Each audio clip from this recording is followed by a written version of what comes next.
The iPad represents an entirely different way of computing. A human-centered way, where the tactile experience improves your ability to focus and connect with anyone and anything. Its roots are deep in human history, and its potential amplifies our unique human abilities. It's an incredible shift, one that we've been excited about since day one. So, this isn't your standard unboxing video. We wanted to share our first impressions of the new 2018 iPad Pro and spend a few minutes playing with the latest version of Concepts, a drawing app built specifically for this shift and its focus on professional creation. Of course, anything worth doing takes time, effort, and resources. Good software requires good hardware to match, and the new range of devices is improving leaps and bounds over the old. It's not all about the specs though. Speed and memory are important, and it's got those in spades. But it's the size that jumps out at you first. It's super thin and rigid, the screen is huge, and the bezels are tiny. The corners give you the impression of a really polished product.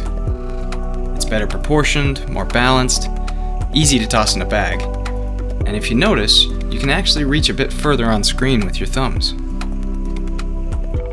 That screen though, the response is lightning quick, 120 Hertz refresh with no ghosting, P3 color profile, and a backlight that adapts to your environment to reduce eye strain. Everything here is considered, and it's hard to imagine improvements. I've heard calls for true blacks with OLED, but there is a cost-benefit ratio here, and you'll likely never notice it until they make the upgrade. So how about the pencil? It's smaller in size and weight, with a matte finish that feels really soft and a bit slippery. The groove makes a difference to the grip, and wireless charging makes it possible to think that we'll never run out of battery anymore, which is one concern that's nice to put out of your head. The double tap gesture also seems useful if you have the right options. It's been a week and I've only hit it twice accidentally. I'd love to see a slide option where I could resize my brush or change line smoothing with a swipe. The nib still feels a bit slick on glass. It's not clear if they've changed it from the last gen. While some people might want a bit more friction, it is really easy to draw and take notes with. Thankfully, there are no odd rattling noises when you touch down, and it really feels like they've nailed what's important with the pixel perfect accuracy when combined with tilt and pressure.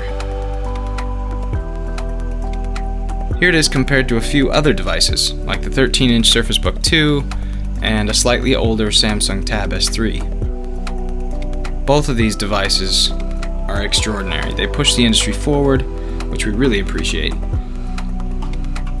Of course, each device has its limits, and you really can't expect to accomplish everything in your workflow until the software catches up. 3D modeling, animation, compositing, pro-level CAD, they're all just getting started with this touch-based mentality, but they'll come. And there are some things that only tablets can do, like tap to undo, nudging strokes with a push or a pull, picking things up with a tap and hold, copying them to speed up iteration. And it's getting quite hard to tell if something is done with digital tools versus analog.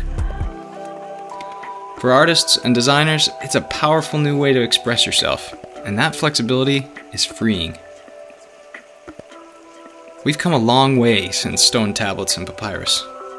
As we continue to push the software forward with capabilities like the infinite canvas and nudge in Concepts, it's hard not to be excited about our new superpowers. As designers, I'd say we just leveled up. The new iPad Pros get a solid recommend from us. Go and try one for yourself. The world needs more dreamers.